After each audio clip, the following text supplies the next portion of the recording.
C'est une délibération qui marque en fait un temps 2 de la politique culturelle de la région, une grande ambition pour la région de France depuis 2016. Nous sommes devenus la première région en termes de budget pour la culture parmi toutes les régions de France. C'est une politique que nous préparons en concertation avec les acteurs de la culture. Nous l'avions fait en 2016, nous le faisons à nouveau pour de nouvelles orientations qui s'appuient bien sûr sur un bilan très fort, avec des grands événements, avec une volonté d'être dans tous les territoires, d'être une politique qui concerne l'ensemble des filières culturelles, et des grandes orientations pour que nous ayons une politique encore plus ambitieuse autour de l'équité,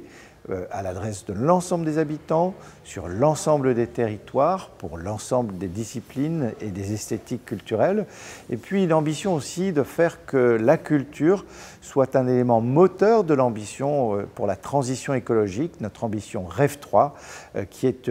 également l'une des 2 priorités affichées dans ces nouvelles orientations de la politique culturelle. Dès le début de la région Hauts-de-France, nous avons voulu construire la politique culturelle avec les acteurs de la culture, que ce soit les acteurs culturels, mais aussi les collectivités partenaires de la culture. Et nous avons voulu que ce temps 2 de la politique culturelle soit également le résultat de concertations qui ont été initiées à Amiens à la fin de l'année 2021 pendant près de 6 mois. C'est une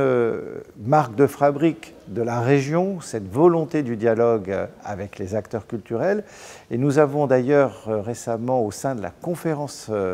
territoriale de l'action publique, qui nous rassemble avec les autres collectivités locales de la région, les départements, les intercommunautés, les communes, décidé de créer une